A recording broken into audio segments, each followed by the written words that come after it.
we're going to get started. First, we will start with a Cat Gardner from the National Park Service. You know, this is about partnerships and communication. Cat, please come up. Now, real quick, I'm going to focus on Q&A. So make sure you kind of remember what we talk about and have some great questions for them to make this beneficial. Hi everybody, good afternoon. My name is Kat. I can only stay for like another 5 minutes. I feel funny standing at the podium with just you all here. But really I just want to introduce our education programs. We're doing all sorts of things at the National Monument, but I want to give you like a sneak peek into what we're doing and what we've been doing the past 2 years.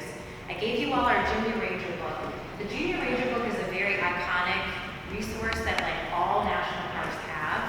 We put this together in collaboration with our partners. So if you turn to page 2, you'll see a list of the partners. It's just the inside jacket. There's 7 sites within the National Monument. And this is a piece of our field trip program. Every school bus returns with this Junior Ranger book on the bus with them. We produce it at our cost and we give it away for free. So if you like them and you want them, please reach out to me and we will send them to you. So the program that we get grant funds for is an initiative to try to get every single 4th grader in the nation out to a national park. So our program really targets 4th grade. We target 4th grade state standards because we want teachers to be able to advocate to bring their students out to the monument. And in our program, through the grant funds, we cover the cost of transportation and all of the entrance fees. So it's free to the student, but 16th Street is still getting money. Free to the student, but the institute is still getting money. So that way our partners are still supported in doing the work that they are doing.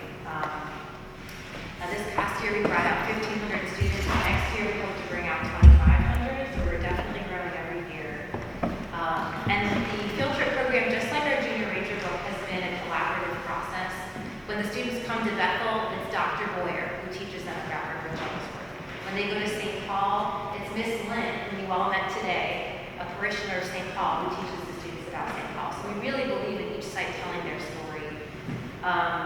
And I guess I just want to share with you that we're, besides doing the program with our national monument sites, we've also expanded to doing collaborative programs with Miles College. We brought college students out to see the newest Black Panther film, and we covered the cost of their transportation. Last year we funded part of the bus that took the Gateway Youth through the consortium to Montgomery, to Selma. So there are other ways that we can use those grant funds. If you've got ideas, please share your ideas with us. We'd love to hear them and support the work that you're doing. Because we understand that, yes, our national monument is 7 sites, but the civil rights story in Birmingham is so much bigger than that, and it's so much bigger in the state of Alabama. We want to make sure that what we're doing is really telling a global story. I forgot to bring cards. But if you go to our website, you'll find an email address that goes directly to me. I'll respond to your email. I wish I could stay longer, but if anybody has any questions right now, I'd be happy to answer them.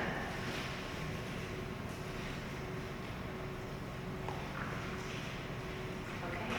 Well, there are more Junior Ranger books out front. Take as many as you like. And I look forward to you connecting with me, connecting with the Park Service. So thank you. It was nice meeting all of you and getting a chance to talk to somebody today at lunch.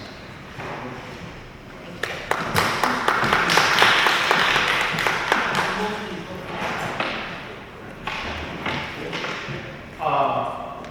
You all have any questions? Okay. I know you have. You have any questions? Yes, the website is the best place. Yeah. Birmingham Civil Rights National Monument. It's listed on the June paper as well. Yeah, thank you. So I'm David Lewis. I'm a fairly new director at Sloss Furnaces. I've been there, I guess, 9 or 10 months, so I'm still kind of learning some things. Interesting, I was talking to Kevin earlier, it might be worth explaining. So I started out in a very different place. I was originally a music major, then went into accounting. So I'm a recovering CPA, and it was half of my career I was in finance. And then I left my right-hand side, really missed kind of making what I do matter. So I've been in nonprofit the other half of my career. Started with the American Red Cross. I worked in animal welfare a long time. So the skills that I bring to nonprofit are really valuable. That money, understanding money, budgets, how to get things done, really, really important. Understanding the mission and being able to communicate it, and being passionate about what you do and sharing that, really, really important. So one of the things I'm talking about today, though, is kind of that collaborative spirit. And I approach that whenever I'm doing, when things need to be done at SWAS, or any time when I've worked before then, I always look at it in terms of how can I get it done free, or nearly free, or some way that allows me to do what I need to do, knowing that I'm on a really limited budget because I work in nonprofit. So I listed some things that I'm working on that are in collaboration. We have a big spray pond out from SLOS that was used for cooling years ago.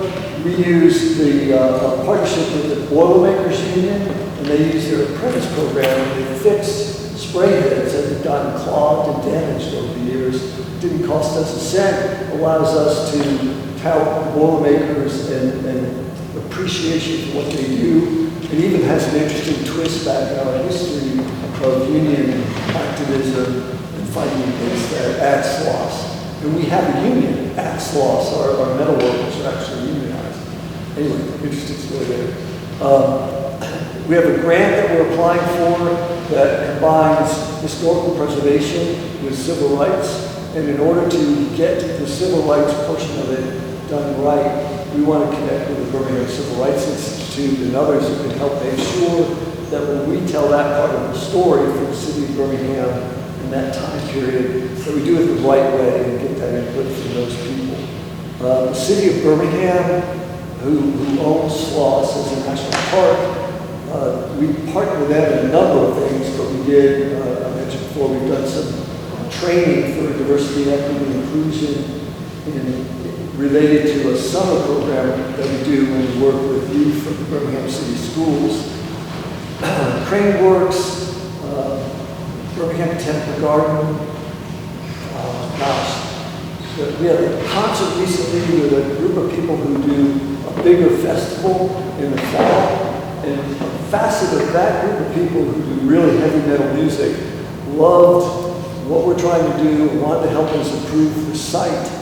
They did a fundraiser this past weekend, and we got $21,000 from that fundraiser. So it's a constant process of kind of relentlessly figuring out what needs to be done and how on earth we're going to get it done, and not giving up.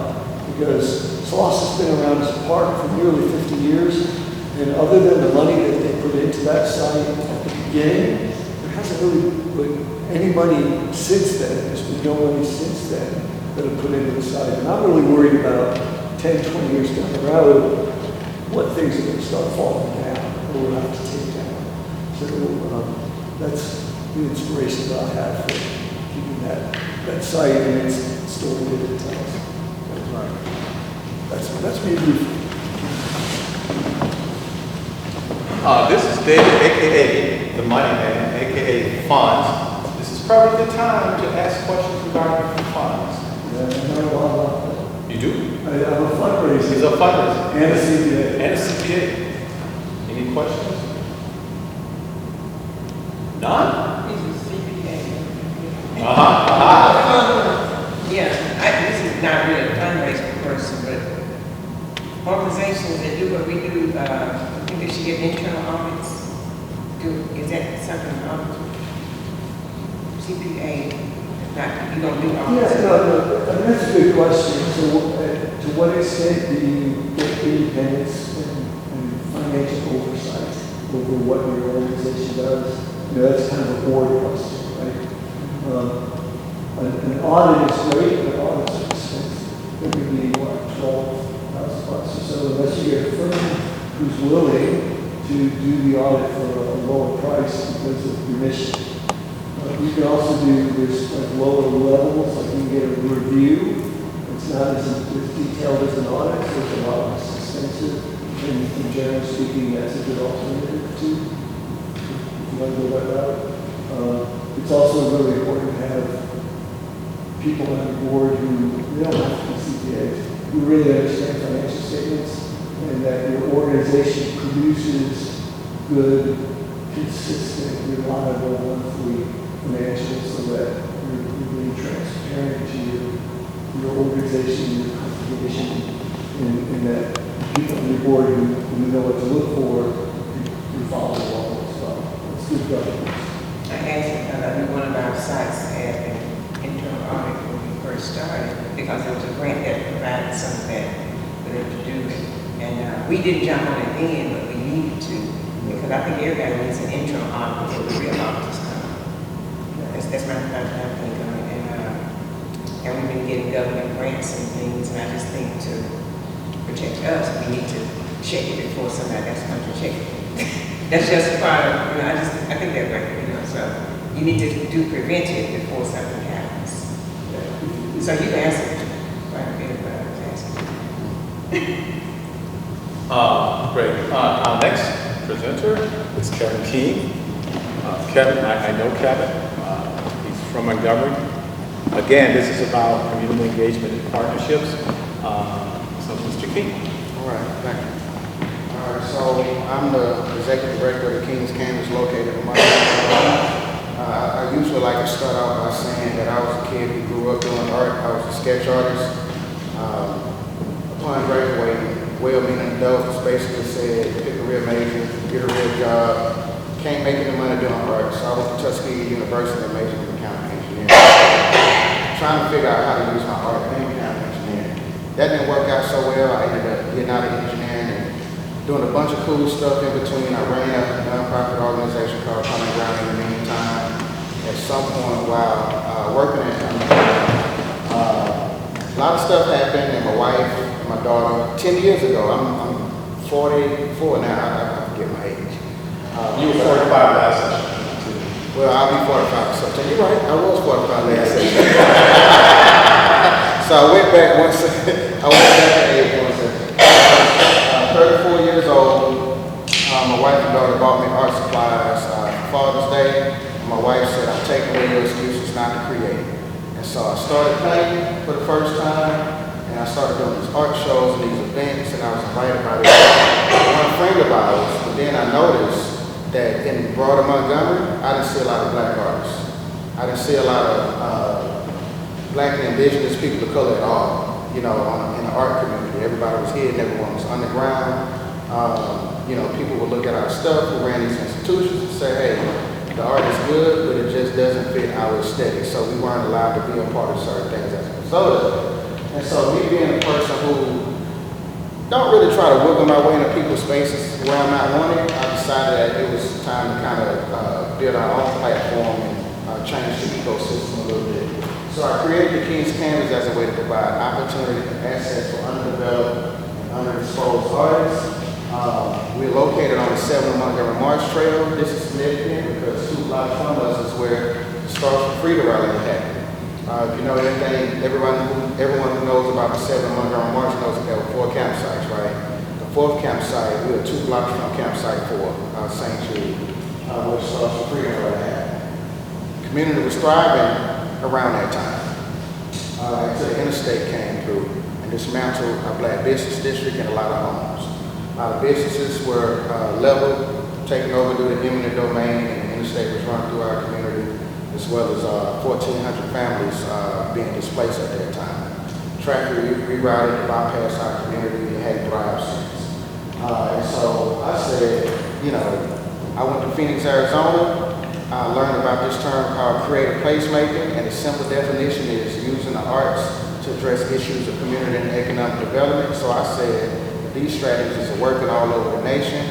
Maybe it can work in our neighborhood. Because the study said in large areas where there's any kind of economic progression that's taking place, the arts has always been a contributing factor. So I said, if it's working everywhere else, why wouldn't it work in a neighborhood like Washington Park? Right? That hadn't really thrived in 50 years. And so what I did is I had a vision. Some friends of mine and I, we painted a mural that said, welcome to West Side Montgomery, because in larger cities you see murals that welcome people to the city. And when that happens, tourists automatically come to that area, they take pictures in front of it, And their mind subconsciously, they ask themselves, where else can I spend my money in this neighborhood, right? And so it contributes to the local economy. And so, just as I expected, when this happened, we have a bunch of tourists that come. It's instilled a great sense of community pride in our neighborhood. We have block parties and people are using the land that we bought that's adjacent to the building, and the area started thriving. Then I got a call from the Rotary Club in Hyundai, and we did this. We built an outdoor performing arts space. We built a deck out front because the restaurant across the street, that's a breakfast restaurant, said that he was no longer going to allow people to eat on the inside because during that time at the beginning of the pandemic, he said we got a social distance. So not going to allow anyone to eat inside anymore. So he basically created a couple of checkout spots inside to kind of get people in and out. And I said, well, if you're going to do that, I'm going to build a deck outside so people can at least have somewhere to get their food. And so it became, it's like now a community building space. And, you know, we have a lot of stuff going on. And so about 3 years ago, you won't be caught dead in our neighborhood at night, having an event because you were afraid you were going to get shot. But now, we have nighttime events. You know, we've created a vibe where a lot of our neighbors, when they come, they say it feels like they're downtown.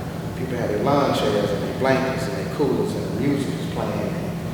The neighbors love it. And I didn't tell this the last 2 times, but I feel a little bit more relaxed now, even though we're out of time. One of my neighbors, Mr. Julius, who grew up in this neighborhood, he was across the street from my building one day where he parks his 18-wheeler. And, you know, he's an older guy, so, you know, I guess, you know, he has his natural old man frown space, but he's always happy. And I walked up to him and I said, Mr. Julius, you all right, man? What's going on? He said, you know what, Kevin?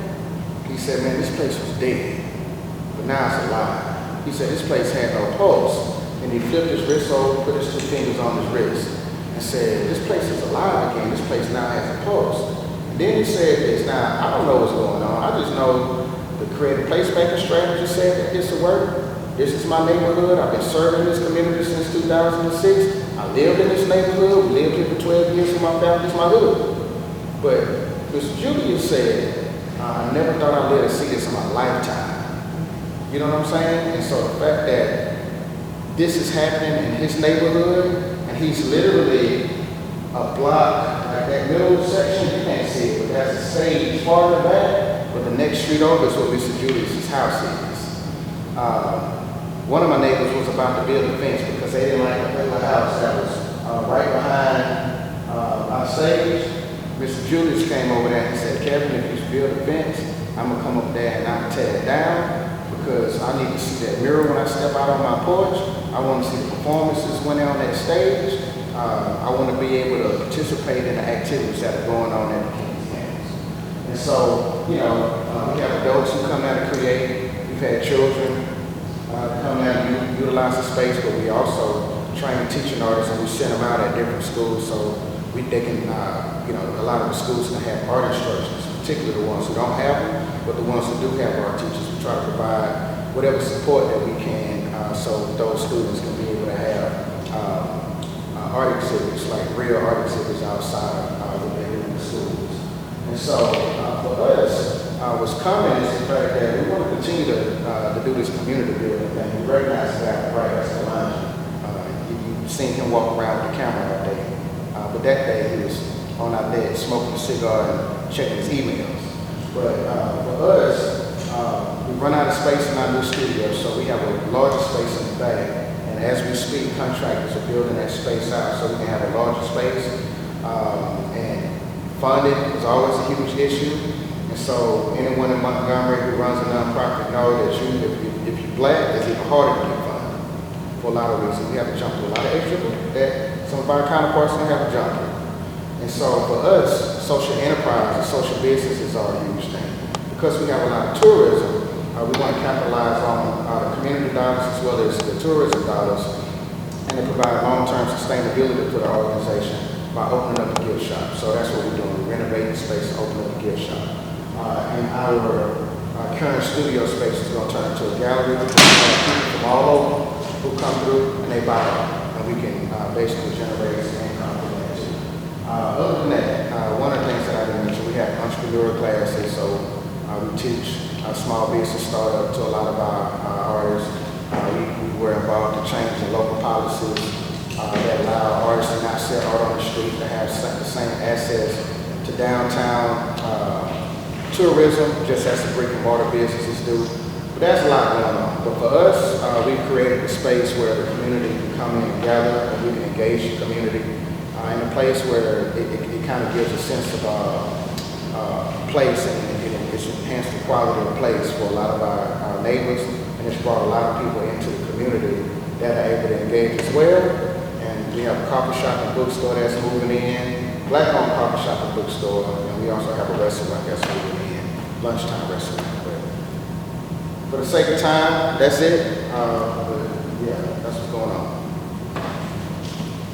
You can follow our social media. Any questions for Kevin King? You're funded solely by grants? No, we do receive grants, but we started out receiving just individual funds for monthly, quarterly, and annual donors. Our monthly donors, they know that they're gonna get a piece of art once a quarter, and they look forward to that. So that encourages people to give monthly because they know that they, 4 times a year, they're gonna get artwork from a lot of our artists that are involved. And they're gonna get a bio. They also receive an interpretation of that artwork, so they look forward to that. And they take pictures of it to indicate that they've received it, and they hang it in their houses and their offices. But outside of that, just grants, and, from local foundations and the State Arts Council, and also from the county. So. Okay, you get a piece of art regardless of the amount you donate. Mm-hmm. Yeah, because it's a print. It's not an original. So for us, we don't really establish hierarchies with a lot of our donors. Maybe we should, but we don't. Everyone gets the same thing. Whether you get $10 a month or $300 a month. Sometimes we send extra stuff along to our major donors, but for anyone who gives monthly, they get a piece of art once a quarter. And then where are you located? We are at 1413 Oak Street in Montgomery, Alabama. It's 2 blocks from St. Jude. It's right at the corner of Oak and Early Street in the community. I have a question, Kevin. How do you deal with, talk about your pushback. Have you gotten any pushback from community residents? And if so, what does that look like? How did you guys overcome it? So right now, this thing is so new, I don't hear a lot of the pushback. The pushback I got was from Mr. Julius when he thought that wall was about to go up, and he was that the back street was about to be shut out from what was going on Oak Street. But I've heard a few complaints about the music from just older people in the community. We've got maybe 2 complaints, and they weren't direct complaints, but as I began to engage the community and I hear that everyone pretty much loved what's happening, a couple of people said, well, we've had some elderly to complain about music being loud later in the evening. And so what we did to rectify that is, basically tell bands that, you got to start at a certain time, but you have to be done at 9. And that's a heavy compromise for them. Because I think this particular night, man, these people was playing at like 11 o'clock at night. We was having a good time. But you can't do that because it's like mixed residential and commercial space, and you have to realize that there are people around there that need to sleep.